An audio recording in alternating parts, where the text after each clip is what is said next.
everybody, welcome back to my Twisted Life TV with Poetry. I am Poetry. You are here for a very unorthodox recap and review. So I'm going to call this Recap on the Run because I have not been able to sit down and actually give you these recaps. So I'm going to drop them to you as I'm heading to work.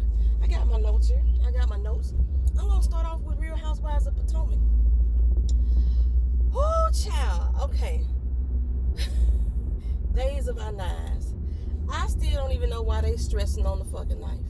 I know Candace picked up the knife, but she picked up the knife when she was imitating Ashley being on the mic. Okay? She didn't put the knife down. Well, actually, she picked up the knife because she was eating a salad, and then she went into using the knife to imitate Ashley on the mic, and then things escalated really quick, and she still had it in her hand, and she tossed that bitch. Okay, so we're still talking about Days by Nights, but we at the beginning of this episode, and they still at the house. Shit's still popping off. Again, I am asking why the fuck is Ashley still in this girl's house after she told that bitch to leave. Fuck Bravo. Bravo is wrong for that shit, for making Ashley stay there. That's all that was. You could tell Ashley had fear in her heart. You could tell it. I know she was popping off at the mouth because she knew motherfuckers wasn't going to let them get to her. And she was like, oh, this girl get in my skin. Candace would have fucked you clean up, and so would Poetry. I would have fucked her up. I put you out my house long time ago. I would have fucked you up. This episode got on my damn nerves, y'all. Let me tell you. The first 10 minutes of the show was this. Oh, but 10 minutes. 10 minutes. The first 10 episodes of the first 10 minutes of the episode. That's all it was screaming and bickering and me wanting Candace to pop the shit out of Ashley. But bitch, you still standing in my house. What got on my nerves about this situation, Giselle the one that brought the shit up, right? After the whole little heated argument and Chris separated Candace from the rest of the group, telling her she needs to calm down. She letting these people get her out of pocket. You need to control yourself. Karen came over there too, like, hey, baby girl, don't let this girl take you out of who you are. Okay, this is who Candace is. Let's just be honest. Candace will pop the fuck off. I ain't mad at her. This is who the fuck she is. So yeah, like, don't let her take you out of character. No, this is who Candace is. She's not being taken out of character. You piss her the fuck off. You say the wrong shit. She gonna go overboard, over the top, over dramatic. And I really think Candace will back it the fuck up. I do. Okay. So, a couple problems that I had with this situation. One was Chris. I understand that you trying to calm your woman down. I understand that. He came in and he sat on her at one point to keep her from popping up. Okay. But when he first separated them, he held her up against the wall and he had her hands pinned up like this, trying to calm her down. It was very aggressive in nature to me, which is making me think that this happens all the time in their relationship. That she possibly pops off at him as well when she gets mad. And this is how he manhandles her. I didn't like that shit. And at first, it was like, okay, he getting his woman together, he trying to calm her down, talk to her. But every time that he did so, he grabbed her very aggressively. You ain't got to grab Candace. I mean, somebody may have to, but not the way that you doing it. I didn't like that. I didn't like it. I don't know how the rest of y'all felt about that shit, but I didn't like it. Karen, she's Team Candace. I love it. Karen is like, I'm going to stick with my girl. I'm going to stick with my girl. Okay.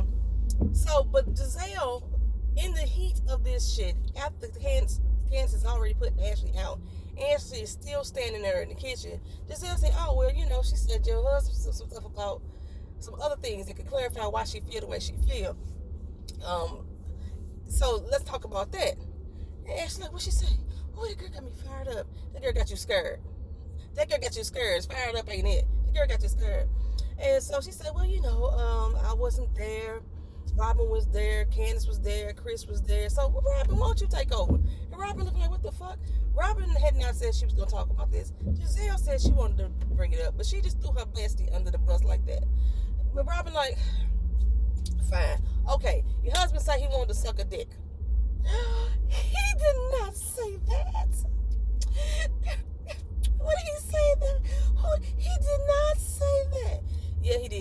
heard him. You was right there with him. You walked past us, and he said this, that. They explained it over and over again.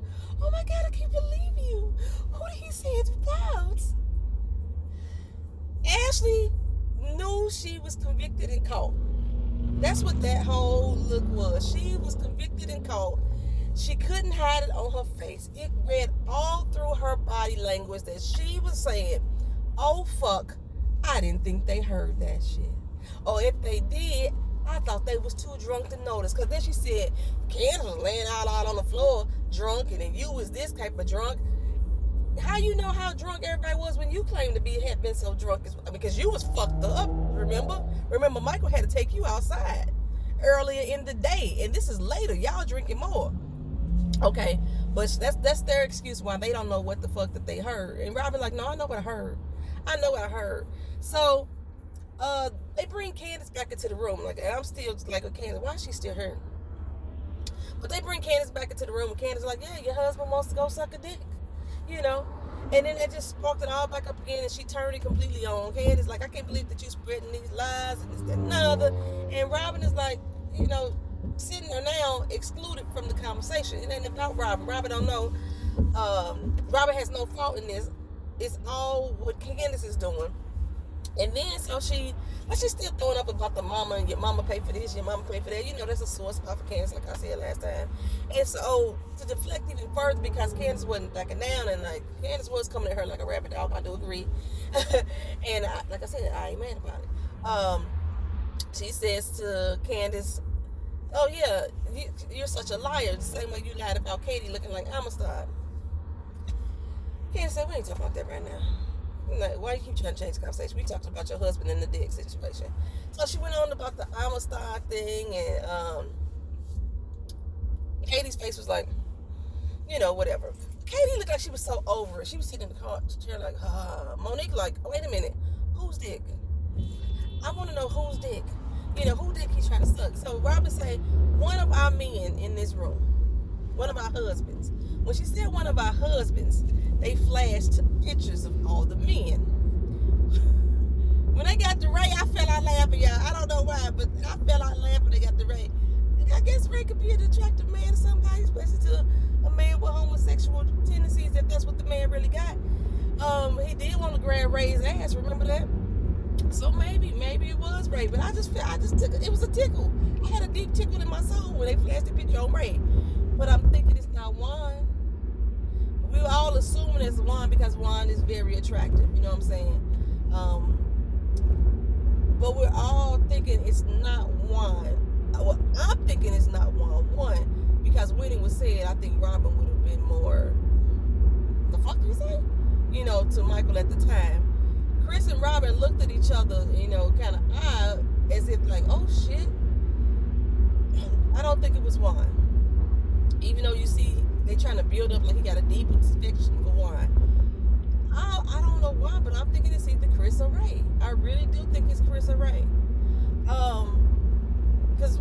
And mainly Chris, because they would not stop talking about, they would not address Monique. Every time she said who, they will gloss right on her, skip past the conversation, keep it moving. Robin saying that she don't want to talk about it, she's not gonna mention, that's gonna remain a secret. It's not Juan. On top of two, she said it's about one of the husbands in this group. Juan is not a husband. He ain't her husband. It's not Juan. It's not Juan. So they still make it through dinner, okay? But after several putting out of Ashley, she kept coming back in the house. And Karen is like, you know, it's rude as fuck for you to keep coming back in this girl house that she put you out. You know, she didn't do it once, she did it twice. You know, Monique took Katie to the door. She was trying to talk to Katie about what happened, about what was said. Katie got this whole spiel from Giselle, and she got another whole spiel from Ashley. So she was like, yeah, so you called me Amistad, and you start talking about my scars, and let me tell you why I wear scars, because I don't have air conditioning in my house, and I do my own hair now, so Katie's strange. Katie broke right now. You in Maryland with no AC, you living with a man with no money, or he living with you, ain't got no job, and did you fall off that bad? And she looking like a fucking hobo chic. She ain't gonna say chic. She don't look her best. as she had been when we first met her, and which was what Monique said she was all about her spirit. It wasn't only about her spirit. I know she didn't mean it to say that she looked like a slave or she looked like Amistad, but she not looking her best. The girl came to us all prim and proper, like looking like a diva, and now the bitch look like a fucking hobo. Majority of the time that we see her, in comparison, because she does dress better than a hobo, but in comparison to how she used to look, Katie done fell the fuck off. Let's just be honest there, okay? So Monique, when you're saying, no, this is just about her free spirit, I think that's a lie too. It's not just about her free spirit. It's about the way she looks as well, which is one thing that Candace was hitting on when she said, I thought you were judging her based off her looks. You were doing both, but I still did not say that you were saying the girl looked like a slave, which is what they took and ran with, okay? Yeah. So, but while she's talking to Katie at the door, Ashley bring her monkey ass back in again. You know what I'm saying? Like the first time when she came back in, Giselle brought her back in, and Giselle like, everybody's back.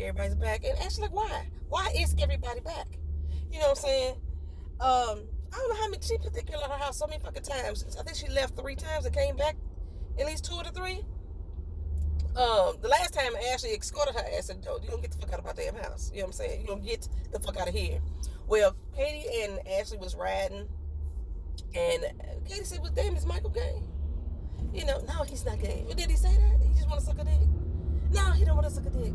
Are you sure, girl? I mean, I got an open relationship. You know, Katie started asking all the right questions.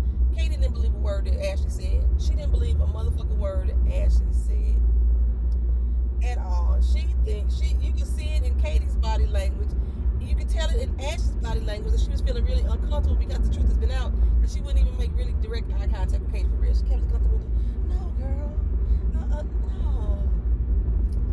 No, he wouldn't say that. I don't believe he would say that. I don't believe it. No.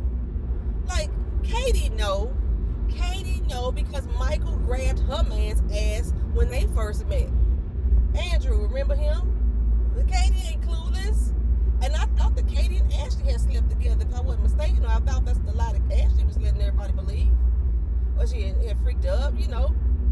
Katie was on drugs heavily. She probably still is. I don't know. Maybe she's going through a clean stage. Maybe that's why her transformation is just a bit. I really remember. So, yeah, Katie ain't stupid. She know that Michael likes to dibble and dabble a little bit. You know, we already had the Tinder thing where Michael got busted, sharing a man's penis. Some man he's supposed to be secretly meeting up with in London. We already heard this story before. That happened before this incident. And, you know, and the cameraman, the grabbing of the man's asses, that's what all this is leading up to right now. You know, every time he make a comment about grabbing an ass, the cameraman is there. James Colwell said something in one of his recaps that I agree with. Why are they focusing on Michael so much? It's very rare that they give this much shine to the husbands, but they really focusing on Michael. They really just trying to really put Ashley out there through her husband. Did Michael sign an agreement? He getting paid now from the housewives? That they really focusing on his life? I was really surprised about that. I know that they focused on Apollo Night a little bit, you know, but not in this detail that the whole storyline became about, you know. So, why these people won't go? I don't understand when the light turn green, sir. Why they don't move? I like been green for a minute. You heard the horn below already back there, but these people won't. Okay, so Ashley prepared for her little gay pride performance. That girl can't sing worth a god doggone lick.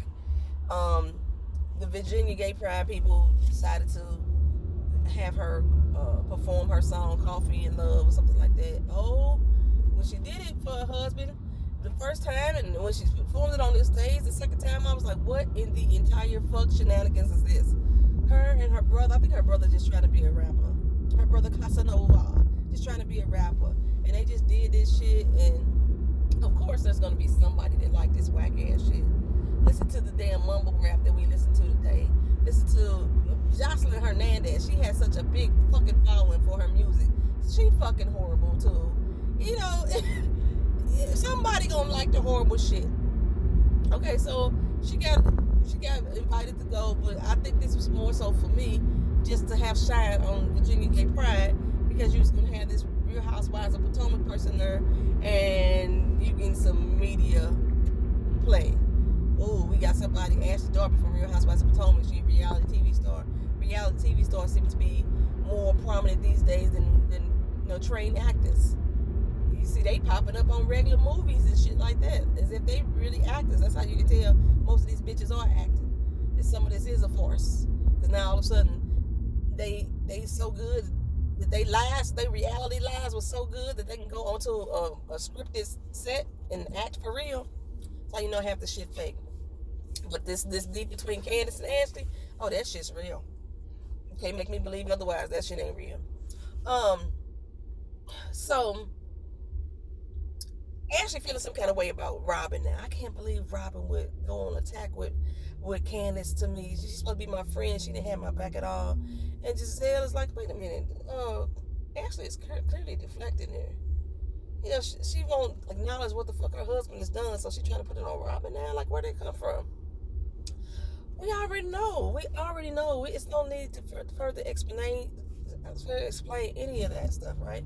So Robin and this is not in order. Robin and Ashley, they go through the conversation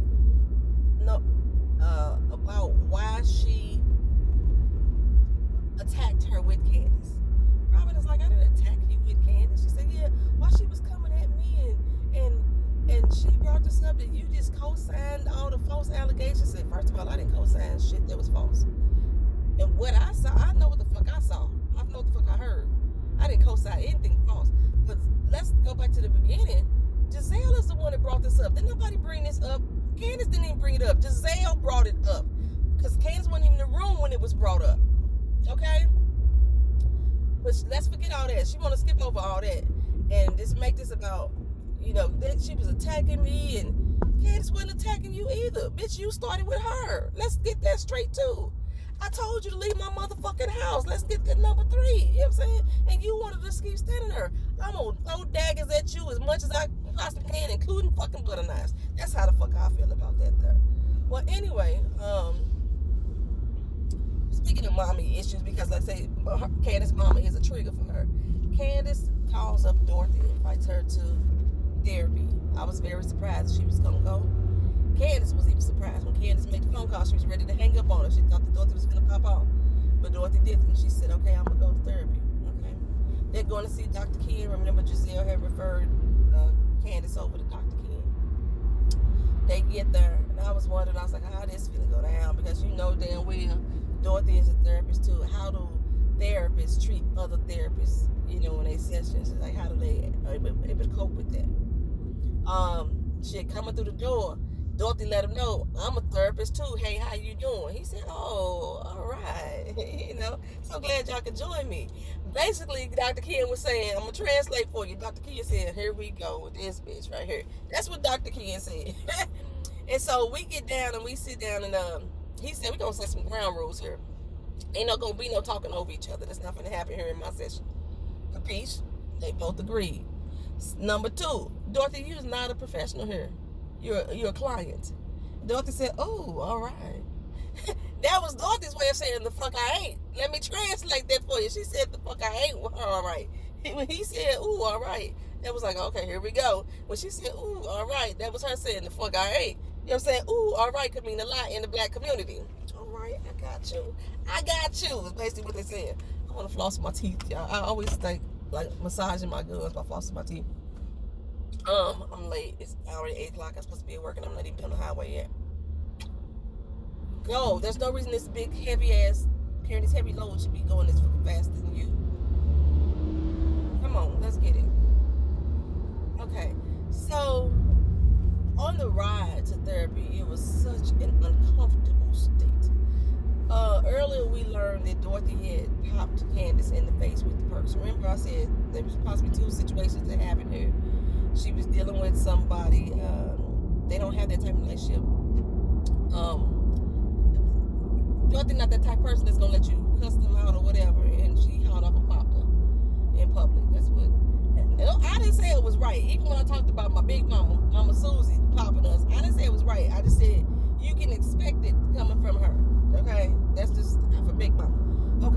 So I expect that out of Dorothy. I don't know why. She just seemed like that type of person. But they talked about, again, boundaries, and Dorothy was talking about how she should just fall back. And Ken said, every time you say that, you are not saying it because you're going to actually take the physical step to fall back and just allow me to live my life. You're saying it as a threat. And I'm sick of that shit, you know what I'm saying? So the conversation in the car was really awkward. But when they got into therapy session, Dr. Ken tried to pull out all these emotions as well. A whole lot of bickering back and forth again. He kept that shit under control. I'm going to give props to Dr. Ken. I like him better than the Dr. P be on Real Housewives of Atlanta. I'm telling you that.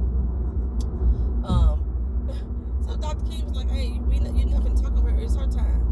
And Dorothy, you're not listening. I done told you time and time again, stop cutting this girl off when she's talking. Listen to what the heck your daughter is saying. So in this conversation, we heard again about this money. Got Dorothy always throwing in her face how she taking care of her, this and other. And I think it was me and Akini was talking about this in the comment section. A lot of you reviewers and you commenters are always talking about the fact that her mama is taking care of her, providing her. She can say and do what the fuck she wants. She can control her. Candace deserves this because she's allowing her mama to take care of her. We talked about this in the comment section about, so anybody that's taking care of you deserves to treat you like shit. You got a husband that's taking care of you. He paying all the bills, so he can dog you out, talk you like shit, and mentally abuse you as well, huh? That's okay. You got a boyfriend who's kicking you down and giving you money and paying for your hair, getting your groceries, paying your car note because he helped take care of you. He should be able to do physically and mentally abuse you as well, huh? That's what you're saying. It's not okay for them, and it damn sure ain't okay for their mama either, anybody else who is putting help and giving you financial support, that they can just take control and abuse you physically and mentally, whatever, in your life because they help kicking you down some shit. That's some bullshit, and I've been calling it bullshit since Candace and her mama joined this fucking show and we started talking about this issue.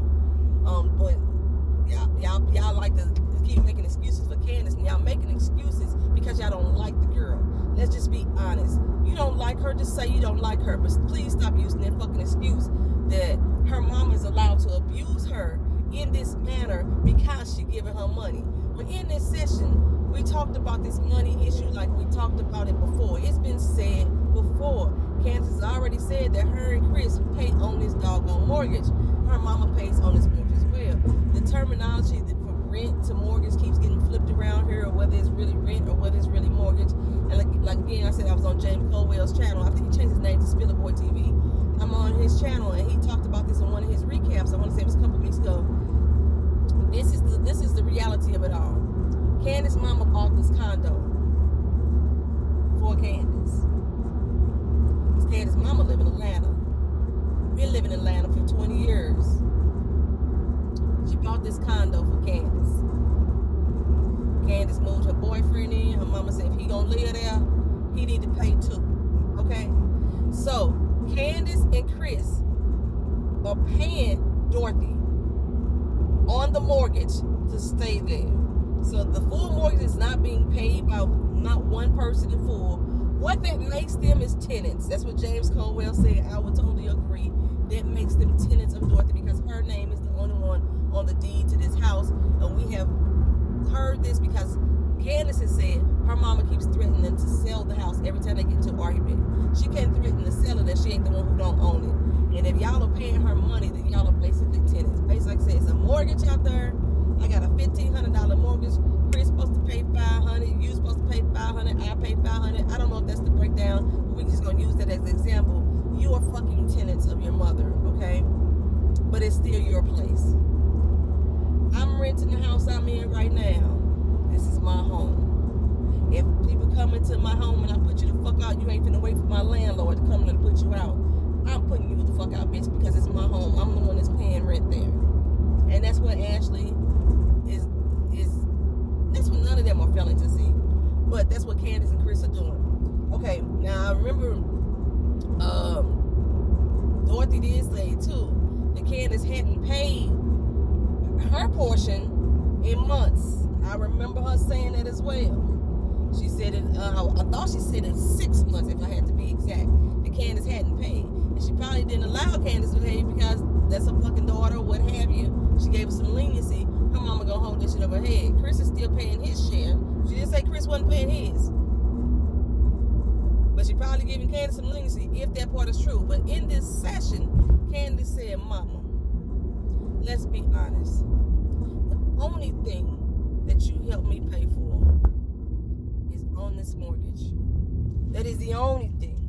You're acting like that you take care of me, you pay my bills, you know, raising me up still to this day and time. Because Dr. King was like, wait a minute, you still paying her bills. Dorothy said she paid $4,000 a month. Candace said, I cannot believe you gonna sit here and tell that lie. Because the only thing that you're doing for me is paying on the mortgage. We all share it. And Dorothy, a lot of times, didn't deny what Candace said. She just kept saying, you know what I do for you. Okay. But why you gonna keep throwing it in her face? You're a fucking mother. I just can't imagine me as a mother continuously saying, you know what I do for you to my daughter. Every time I do something for her, I gave you a ride to the store. You know I give you a ride every goddamn time you want to go somewhere. You know, how would that make my child feel? Keena would cut me off. Keena would ask me for shit else. You know, but I'm like, that's some stupid shit to keep doing to your child. That's like, So, like I said, Dr. Ken told her, basically, you don't listen. You don't listen to her. Then we got about the hitting situation. You remember first, Candace said, we was bickering, and my mama popped off and hit me in the face. And I said, it couldn't have been just a bicker. She said they argue all the time. And now we found out from this one, it wasn't just a bicker. It was a big blow up. They had a big altercation at this fucking funeral. How disrespectful these women can be. Oh my God. Is it like a criteria for the Real Housewives of everybody to blow up at events, to go off at events? So they went and Dorothy hauled off and hit the girl with the purse. Okay, Dorothy said, "We ain't been talking about that right now. Don't bring it up here." Dr. Ken, like, yes, we are. You physically hit her. What you mean you ain't gonna bring it up? And Candace went on to say, when I try to talk to you about it, your response is, well, what made me do that to you? What did you do to make me do that? Now, Dorothy, in that instance, said, well, what did you do? Okay? That's what she said to her. What did you do? Because Candace is saying, you saying, when I brought this situation up, talking about you physically hitting me with the purse, what did you do to make me hit you? That is a common term for somebody that is abusive. An abusive man would always tell a woman, you made me do it. It was what you did that made me. I wouldn't have hit you if you hadn't did this. I wouldn't have hit you if you hadn't did that. It's exactly what her mama is doing right now. So, when Dr. Ken said, so Dorothy, did you say that? Dorothy turned around and said, no, I did not. Bitch, you just admitted it just seconds ago. I mean, this was all in the same breath. I mean, there was really like no breath taken in between this. Candace was talking about this. You said we're not gonna talk about this right now. What did you do to make me? What did you do to make me hit you? No, I didn't say that. Yes, you fucking did. Yes, you did. Oh my God. Oh my God. Oh my God. There was nothing really going on with Giselle other than she was just being messy. She carrying the bone around. I don't know why. It seemed like this is the Real Housewives of Giselle show. That's what it seemed like to me. She carrying around that little bone left and right. I find it hilarious when it was with Cal, and Cal was talking about, he was shocked that Candace popped off like that. He was shocked that the whole conversation went down, and then Michael want to suck the dick. Like he said, a straight man saying he want to suck a penis. Was it me? Because I mean, I'm down for it if that's the case. That cracked me up. That was the best moment of this show for me when Cal came on screen and was talking about that.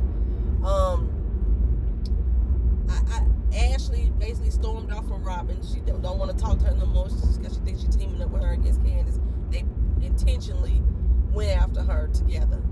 They made this lie up together. That's what Ashley feeling about that. Giselle also managed to turn the situation back on to Karen as well. Said that Karen was applauding the whole situation. Talking about we knew Michael was a dick sucker. We knew Michael was this, that, and the third. Now there was a funny moment though, when Karen went over and hugged Robin for bringing that shit up. And Robin was like, I don't even know why I'm being hugged. I know why you being hugged. Karen is probably saying, see, she didn't say the words, but in the way she did say, we told you. So Giselle took that and ran with that like, yeah. Karen was like, yeah, that you probably heard because, and you know the truth because Michael really don't love you. I was like, where did all that come from? We did the playback of what Karen supposedly said. Karen didn't say nothing close to that. She just said the girl is in pain and in denial. So I mean, Karen is saying, oh, it's true, and Ashley know it's true. But the way that Giselle said it to Ashley, like took it, just added some extra negative layers to it. So of course, like Ashley, like fuck Karen, she ain't shit, yeah, that did me wrong. Back at the house earlier too, when Monique was explaining to Katie about what happened, Monique told a bald-faced ass lie too. Monique always gets convenient amnesia when it comes to what she said and her part that she played and shit. And during this conversation, she said, yeah, I had a talk with Candace about it. And Candace said she don't even remember me saying that. Bitch, no, you did not just tell that lie. This is why I haven't been able to stand Monique in past years. Monique will always say some shit, pretend she didn't say it, and then be like, oh, I didn't say that. Wait a minute. And then when she go to the ex person trying to explain it back, she done changed it all around. Candace said she don't even remember me saying that. No, Candace walked out in the middle of like, wait a minute, what? But then it escalated again to like, why is Ashley standing in my room? So they never really got to that. So that's gonna come back up. Trust me, it's gonna come back up. That's the end of this recap, y'all. This is long as fuck. I was trying to put it up before I even got to work, but that didn't happen. So thank y'all for coming back. Thank y'all for being patient with me. Like, comment, share, and subscribe. Like I said, I'll get these videos rolling out. This has been your recap on the run. Peace.